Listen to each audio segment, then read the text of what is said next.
a crew of Space Marines is dispatched to a space station on one of the solar system's most dangerous moons. When they arrive, however, they discover a more terrifying discovery that makes them want to never return there again. How many of the crew members will survive? Let's see what happens in the film. United Aerospace Corporation scientists discovered ancient teleportation machines in Nevada on Earth and Phobos, one of Mars' moons. These machines are later dubbed Gates, and UAC built bases of operations around them to better study them. And now they're going to experiment with it for the first time.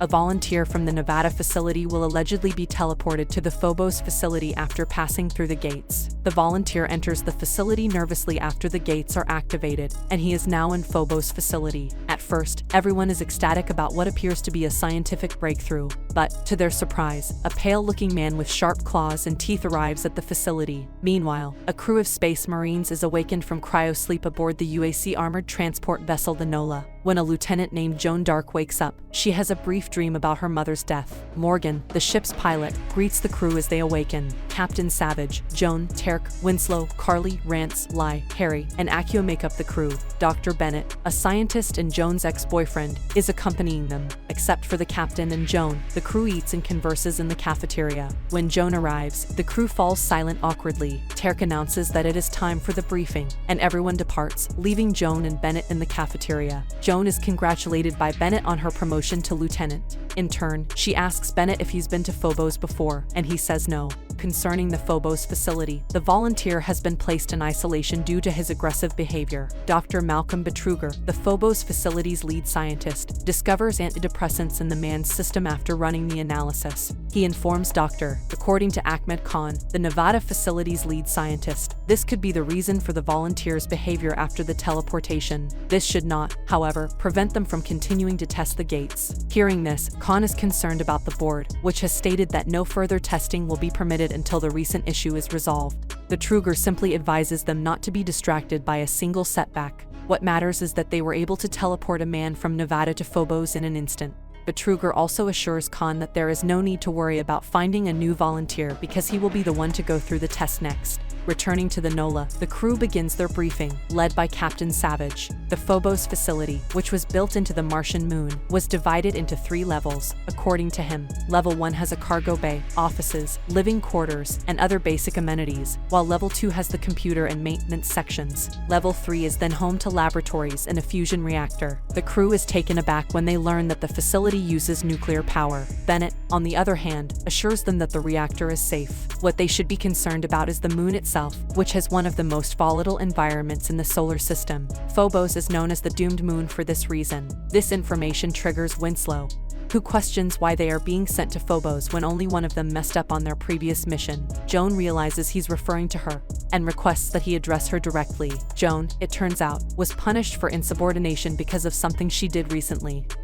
Instead of being punished alone, her entire crew is dragged into the mess. That is why the crew is distant from her, and Winslow now blames her for bringing them all to the doomed moon.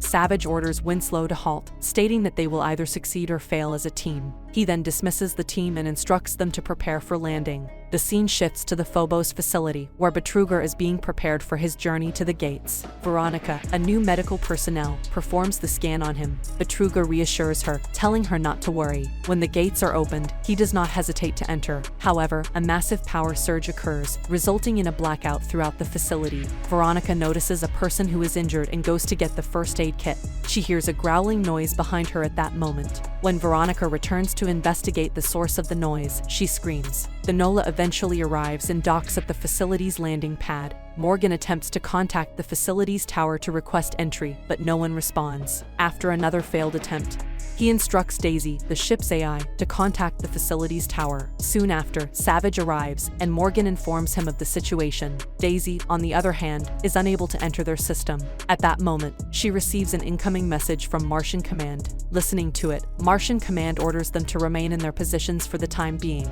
As a result, Savage calls Joan and Bennett to inform them of the situation. Bennett then recalls reading about the facility that there is an entrance built into the landing pad. He demonstrates what he's talking about by placing a camera. They receive another call from Martian Command, and Savage informs them that they have already discovered a way into the lab. The Martian command then gives them their mission briefing after hearing this. Following that, the crew meets to discuss their mission. The facility's system went down about 20 minutes ago, according to Savage. Their new mission is to enter the facility and restore the facility's system. Teal'c wonders why they have to do this. Bennett responds, stating that there are experiments inside the facility that are extremely dangerous and require precise monitoring. If they don't get the systems back online, these experiments, as well as the scientists' years of work and progress, will be for naught. Savage then instructs the team to listen to the last distress signal sent by the facility before it goes offline. To the horror of the crew, all they can hear is growling and screaming. Winslow inquires as to what the hell has happened, and Savage only knows that they are not dealing with a blown fuse. After dismissing the crew, Savage talks to Morgan about their evacuation plan in case something goes wrong. The pilot then assures the captain that if the situation calls for it, the NOLA will be able to escape the moon in an instant. Meanwhile, as the crew prepares, Winslow mentions that they might be dealing with aliens right now. Teal'c, on the other hand, claims that there has never been any documented evidence of extraterrestrial life throughout history. Morgan deploys the extension bridge to the hatch beneath the landing pad when everyone is ready. However, as soon as the NOLA connects to the facility, the ship's power is corrupted and it shuts down for a while. Fortunately, the power is restored immediately. The crew is then able to enter the facility without incident. Everything appears to be in order after checking the facility's oxygen, gravity, and toxicity levels. However, when Bennett checks the power reserve of the location, he discovers that there is only 2% power remaining. He tells Joan about it, and she tells him he must inform the captain.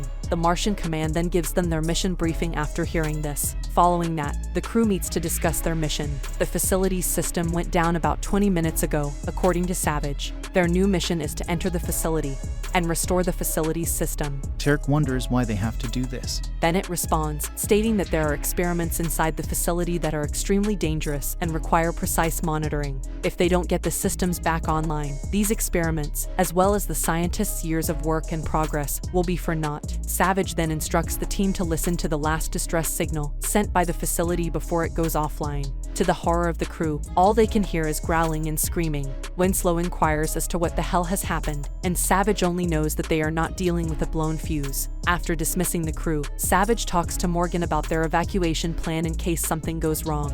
The pilot then assures the captain that if the situation calls for it, the NOLA will be able to escape the moon in an instant. Meanwhile, as the crew prepares, Winslow mentions that they might be dealing with aliens right now. Teal'c, on the other hand, claims that there has never been any documented evidence of extraterrestrial life throughout history. Morgan deploys the extension bridge to the hatch beneath the landing pad when everyone is ready. However, as soon as the NOLA connects to the facility, the ship's power is corrupted and it shuts down for a while. Fortunately, the power is restored immediately. The crew is then able to enter the facility without incident. Everything appears to be in order after checking the facility's oxygen, gravity, and toxicity levels. However, when Bennett checks the power reserve of the location, he discovers that there is only 2% power remaining. He tells Joan about it, and she tells him he must inform the captain. Daisy, to his surprise, tells him that she will not let him leave. Daisy, as if possessed, begins to sound like a demon, and the engine abruptly shuts down. Morgan is startled to hear something growling behind his chair. When he turns around, he sees a terrifying alien. Joan decides to look for the server herself after losing Daisy's assistance. While doing so, Lai notices someone following them. She goes in search of the possible survivor, accompanied by Harry. Teal'c, on the other hand, notices someone huddled in a corner. He goes to check on it after notifying Joan, only to discover that it's a man eating another person. To his surprise, he is unable to avoid the zombie-like creature's attack, which rips Teal'c's throat out. When Winslow finds him, it's too late. The zombie has already attacked him. Winslow fights the zombie before shooting it in the head. Joan arrives soon after and discovers what has happened to her crewmates. At the same time, Savage team detects and checks on people nearby. Fortunately for them, these are true survivors. Glover, the facility's chaplain, and Veronica, a female scientist. When Savage hears a gunshot on the radio, he asks Teal'c what's going on. To his surprise, Joan is the one who responds, stating that a zombie-like creature attacked and killed Teal'c. At that point, Lai and Harry enter the conversation and inform the captain that the two of them had been attacked by a zombie earlier and had taken it out. Joan investigates the zombie and discovers that it is a geneticist at UAC. Lai examines the zombie on their side to see if it, too, is from UAC, but it attacks her. Harry, acting quickly, finally kills it this time before it can harm Lai. As if all hell has broken loose, Savage team is attacked by zombies right now, and the female scientist is the first to perish. Daisy further complicates matters by deactivating their communication lines. More zombies appear, and the Marines struggle to fight them because they are vastly outnumbered, resulting in the deaths of Lai and Aqua. Returning to level 2, Winslow abandons Joan when his cowardice takes over. As a result, Joan is left to fend for herself against the zombies. After some time, Winslow, who is fleeing zombies, runs into Joan again. She doesn't hesitate to save him, but then smacks him for abandoning her. Harry is searching for his crew when he comes across a barely surviving scientist, who turns out to be Betruger. In the end, Savage, Aqua, and Lai are killed during the battle, with Savage sacrificing himself for the sake of the crew. Joan confronts Bennett about what is really going on as she watches the captain die right in front of her. Bennett now reveals that the Phobos scientists discovered evidence of alien life. Joan inquires about the nature of the evidence, and Betruger appears with Harry, stating that it is difficult to comprehend. Betruger then explains the gates to the crew. These gates, similar to teleportation, allow one to travel from one location to another. Betruger adds that, in addition to what they discovered on Phobos and Nevada, they believe there are more gates scattered throughout the universe. Joan wonders if everything that has happened is the result of them activating the gates. Betruger, on the other hand, insists that he has no idea, claiming that he blacks out after passing through the gate. At this point, Veronica and Glover speak up, claiming to have seen the alien who turned their coworkers into zombies. Veronica refers to them as monsters, while Glover refers to them as fire demons. When Betruger hears this, he calls him ridiculous and claims that everything has been a setback. The crew is offended because they have already lost 4 members. As a result, despite Betruger's protests, they all return to the NOLA. Joan goes first to the extension bridge and orders Winslow, Rance, and Carly to keep watch. Joan directs Veronica to take Betruger to his stateroom and instructs her on how to get there. Glover is then joined by Harry to go get some water. Joan immediately searches for Morgan, only to discover him dead on the deck. The aliens then attack her, but she manages to avoid their attacks, including the fireballs. Harry, on the other hand, does not survive as the alien attacks him from behind. Glover is the next to be attacked, and it only takes 1 strike to knock him out. Rance is about to go check on the ship after hearing the commotion, when he is suddenly grabbed upwards. To the horror of the other, his guts rain down the ladder before his body falls to the floor. The alien then attacks them and easily defeats Bennett and Carly. When Winslow notices this, he flees to save himself. Meanwhile, Joan searches the ship for her crew and discovers Harry's death. Veronica interrupts her as she is about to check Glover's pulse. When she sees Glover's condition, Veronica panics, but Joan quickly calms her down. Then she orders her to return to Betruger, and not to leave until she says so. Joan is attacked by the alien again just seconds later, but this time it manages to catch her and tries to suck her life away, turning her into a zombie. Meanwhile, Joan has a vision of her late mother and travels to a strange location. Glover, who turns out to be alive, comes to her aid, distracting the alien long enough for her to get back on her feet. Glover, on the other hand, is killed by a direct hit from a fireball. At the same time, Carly is looking for Winslow, who has just abandoned her. The alien unexpectedly charges at her, but Winslow returns and the two of them kill the alien. They then return to the extension bridge and find Bennett unconscious. As the situation settles, the remaining survivors congregate on the NOLA to plot their next move. Betruger suggests activating the gates and teleporting to Earth with the ship's flight deck destroyed and no power to send out distress signals. The Marines initially refuse to risk it, but according to Bennett, they only have 30 minutes before the meltdown occurs and have no choice but to follow Betruger's plan. Bennett says it's too dangerous to use the gates after the others have gone to prepare for their journey to the reactor room. Joan reveals that she only agrees so Betruger will stop bothering her with the gates. Once the power is restored, they will send out a distress signal and wait for assistance. They reach the reactor room without incident, as if luck is on their side. But, as soon as Bennett finishes restoring power, Betruger murders Veronica. Betruger recalls everything that has happened since he passed through the gates and is now working for the aliens. Bennett attends to Veronica after witnessing what happened, while Joan pursues Betruger. However, the traitor has already locked them inside the room. Worse yet, aliens appear and kill both Winslow and Carly. After Joan has extracted all of them, the dying Veronica calls her and hands her the keycard to the lab, which houses Phobos Gate. They both go to stop him, along with Bennett. They come across a special armory room at this point. Joan obtains the plasma gun and bomb stored inside by using the keycard from the first dead body they discovered earlier. When Bennett arrives at the lab elevator, an alien grabs him and takes him inside as soon as the door opens. Joan tries to assist, but she is distracted by 2 zombies and an alien, which she easily dispatches with the plasma gun. She jumps into the elevator and finds the lab full of dead bodies. Meanwhile, Betruger is casually beginning the procedure to open the gates. Joan orders him to take his hands off the controls, but he simply orders Zombie Bennett to attack her. She continues to call out for Bennett at first, but when she realizes it's too late, she ends his suffering. When Joan is distracted, Betruger takes advantage of the opportunity to strike from behind and steal Joan's gun.